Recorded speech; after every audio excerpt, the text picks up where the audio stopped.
Welcome into STB Sports Take, simply the best sports podcast. I am your host, Sean Bingham. Thank you for being here. We are on YouTube, Spotify, Apple Podcasts, everywhere you get your podcasts. We are there.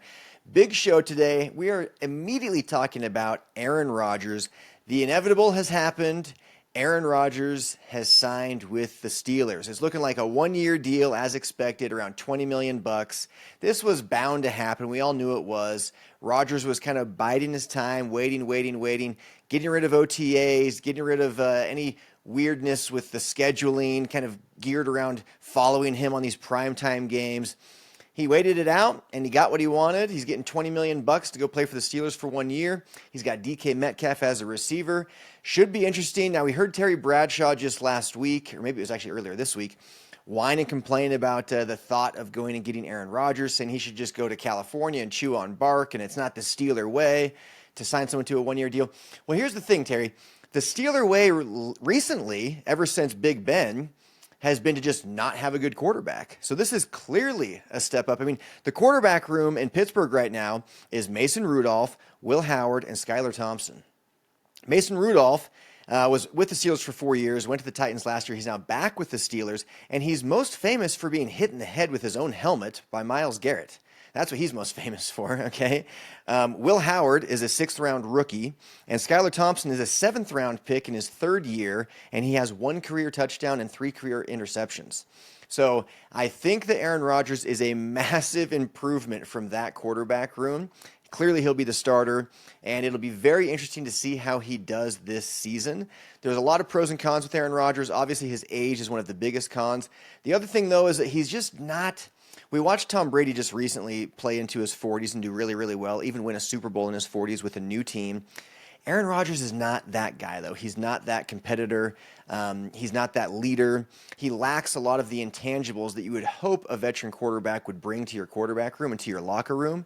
Aaron Rodgers doesn't really have those. In fact, you could make a good argument that he has the opposite. He's a bit of a cancer in the locker room and a bit of a headache in the locker room. So we'll see how it goes for the Steelers, but I will say this, from an ownership standpoint, from a franchise standpoint, again, this is clearly a step up, and while they don't need any help generating, excitement around the Steelers, they have a fantastic fan base, one of the best in the NFL, a very annoying fan base if you're not a Steelers fan, but kudos to Steelers fans because you bring it. But this will clearly create more hype, more excitement, and more hope among Steelers fans. You can't deny that, you Steelers fans. Anyone out there that's upset, Terry Bradshaw and anyone that follows Terry Bradshaw that's upset about this, are you really not deep down hopeful that Aaron Rodgers can pull back, turn back the hands of time, turn back the clock, and be that MVP Aaron Rodgers and take you guys into the playoffs, maybe for a little playoff run even? I know deep down you're all hoping he can. The hope is there. It wouldn't be there with Mason Rudolph. It wouldn't be there with Skylar Thompson. It wouldn't be there with Will Howard. It is there with Aaron Rodgers. So you're going to have more hope. You're going to have more excitement. It's going to be a better season. Looking at the schedule, I went through the schedule today. They do play the Jets, and they do play the Packers. That'll be interesting for Aaron Rodgers. His first game with Pittsburgh will actually be back at MetLife Stadium playing the Jets. So that'll be an interesting one. And then later on in the season, they play the Packers in a primetime game, which I'm sure the NFL did on purpose in anticipation of this signing happening. They're just too smart with their scheduling. So he has played 2 of those teams. But other than that, he has 1 Monday night game and 1 Thursday night game.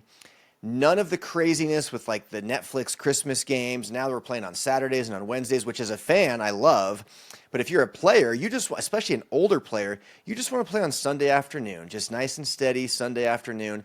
And they only have 2 games that are not on Sundays. I think they only had 1 that was a Sunday night game. And then there's a flex game against the Ravens in Week 18 for the last game of the season. So it's really a nice schedule for a 41, 42-year-old quarterback that's kind of just not wanting to do the song and dance that the NFL is putting Patrick Mahomes and the Chiefs through, And they tried to put Aaron Rodgers through that when he first got to the Jets. I think he thought to himself, I don't really want to do this anymore. I don't want to do OTAs. I want to go to Egypt. So he didn't even sign with the team this year until after OTAs.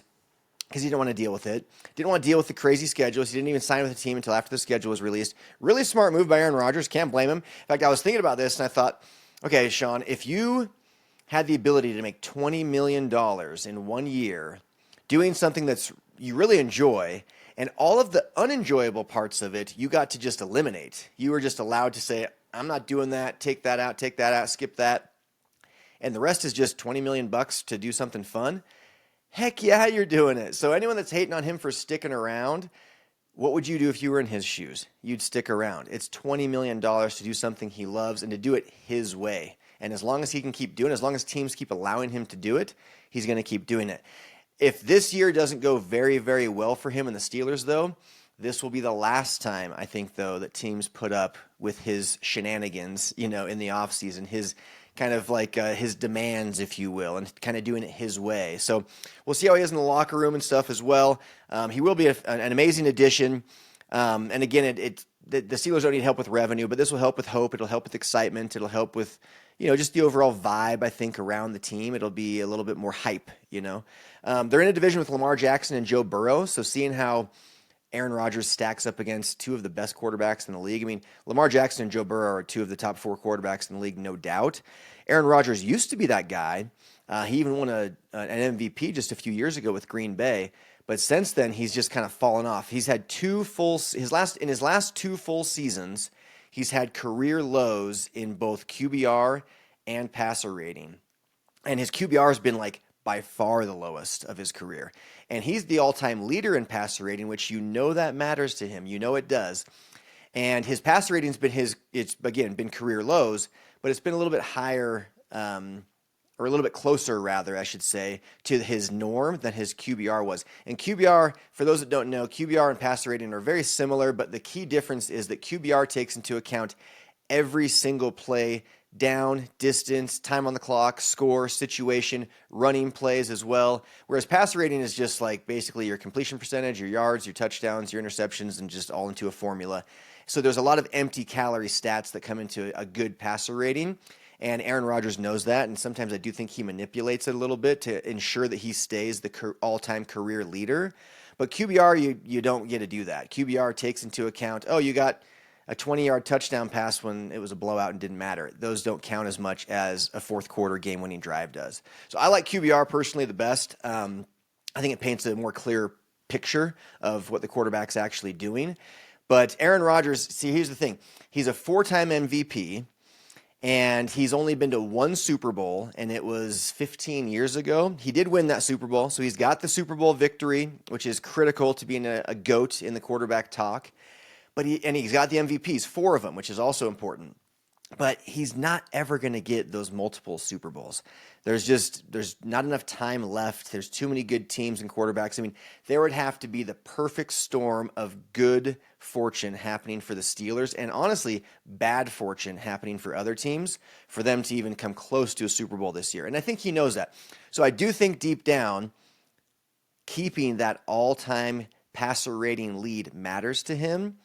And so part of me thinks if he hadn't torn his Achilles 2 years ago in the first game of the season with the Jets, and if he'd had a good season then and a good season last year, he'd probably be retired right now. Maybe not. Maybe he just wants the $20 million like I mentioned. But my guess is that if he had had 2 really good seasons post Green Bay, he probably would be done right now. But I just don't think he wants to go out like that. I think he wants to go out more on his terms and with a good showing, good performance. And I think you'll probably see the best season Aaron Rodgers has had since that last Green Bay season. I think, really last season, the only season we've seen because the first one lasted 3 plays. But what I'm saying is I guess that he'll have a better season than he did last year. And I really do think that. I think he's got a better supporting cast, better coaching staff for sure. He's got a better star receiver in DK Metcalf. I know last year he did have Garrett Wilson, and then they went and got Devontae Adams, and he got some of his buddies around. But Garrett Wilson's not DK Metcalf. Devontae Adams used to be, but he's just a little bit older and not quite as talented as he used to be. So to me, this is the best star receiver he's had in the last several years, the best coaching staff he's had in the last couple of years, and probably the healthiest he will be also in the last couple of years because he is, again, in his 40s. Recovering from an Achilles takes a lot longer than it does when you're 22 and that happens, So I do think we'll see an up year for Aaron Rodgers, and I actually think it's very likely his last year in the NFL. He's played 20 seasons. This will be his 21st season. That is crazy. The first 3 seasons he sat and watched Brett Favre, and then, of course, he had the Achilles tear that we just talked about with his first season with the Jets. So for 4 of those 20 years, he didn't really play at all, or at least not very much. But still, 21 seasons in the league, unbelievable. And I think that in the all-time rankings for quarterbacks, he knows he's behind Brady, he's behind Mahomes, he's behind Montana, he's behind Peyton Manning. But then on that 5th spot, which, by the way, that would be my top quarterbacks all time. Tom Brady, number 1, and Patrick Mahomes, number 2, Joe Montana, number 3, and Peyton Manning, number 4. And that leaves number 5. And then you're looking at guys like Drew Brees, Aaron Rodgers, Brett Favre, Dan Marino, John Elway, Steve Young. There's kind of this cluster of guys that could all be somewhat worthy of the number 5 spot, and Aaron Rodgers is probably in the lead of that group. So I would probably put Aaron Rodgers around 5, 6, 7. I can't imagine putting him any lower than 7th all time. And so it'll be fun. It'll be fun to watch him one more season. Again, like I say, this is probably his last in my opinion. And as far as their schedule goes, I think there's 6 games that they will almost certainly lose. You've got really tough opponents like the Bills, the Lions, and then in-division rivals with the Bengals and the Ravens. Really tough games.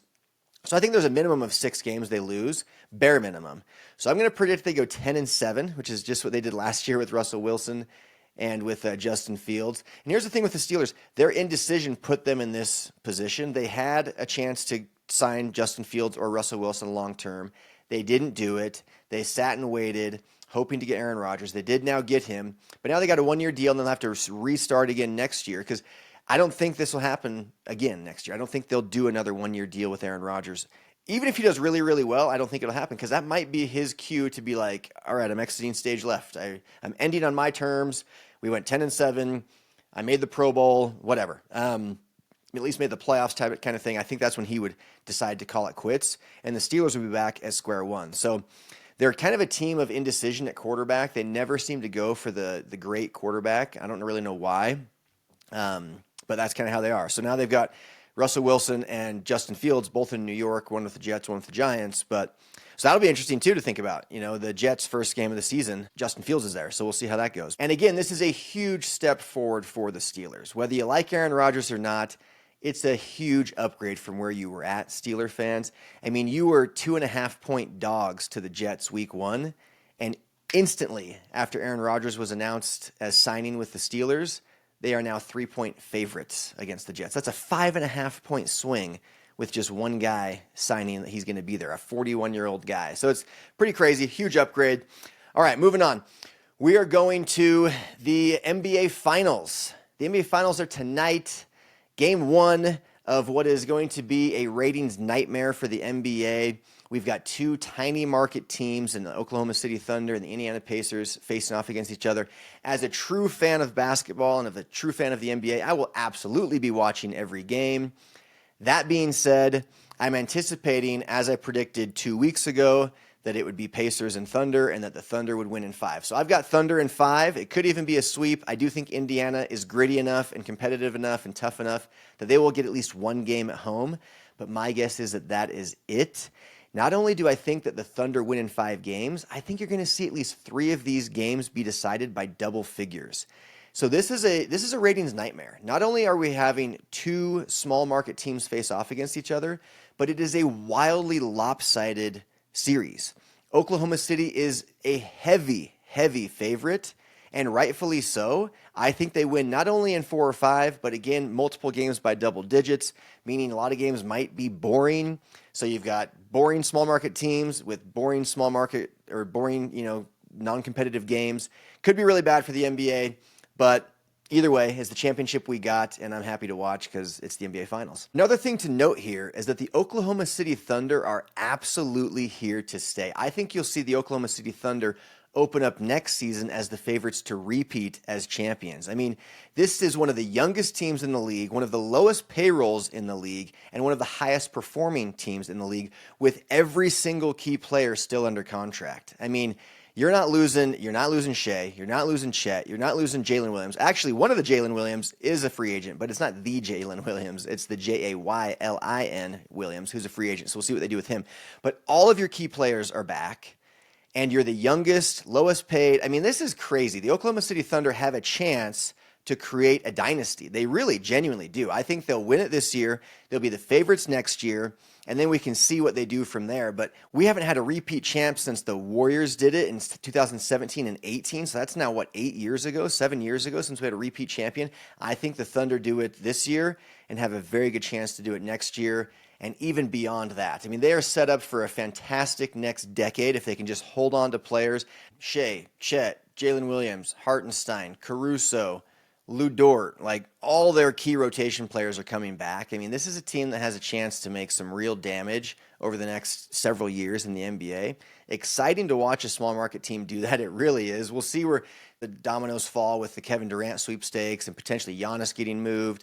I do think those guys, Giannis clearly has plenty left in the tank. I even think Durant has a chance to make, a really real big impact on a championship contending team. Rumor has it he's leaning towards San Antonio. Rumor also has it that the Suns keep lowering the price that they're asking for.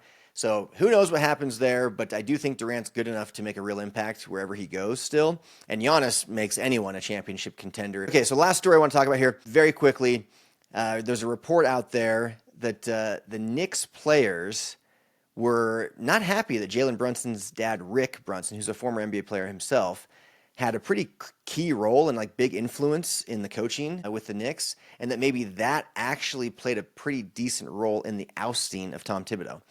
Very interesting. If that's the case, I mean, if you're the owner or the GM and you're firing a head coach because you don't like the assistant coach, instead of just telling the head coach to fire the assistant coach, kind of bizarre, doesn't make a ton of sense. Until you realize that it's Jalen Brunson, your star player's dad, then it does make a little bit of sense. Again, just a report out there, rumor mill, but it is being reported that the Knicks players didn't like how Jalen Brunson's dad was so heavily involved in the decision-making and coaching as an assistant for the Knicks, and that was at least playing a small role in Tom Thibodeau's firing. I've already said I think it's the right decision. If you want to be great, you got to go after a different coach because Thibodeau's rotations are too tight. He plays his stars too many minutes, and he's just proven to be a guy that's really good, but not a championship level coach. All right, that's all the time we have for today. I am out. Peace.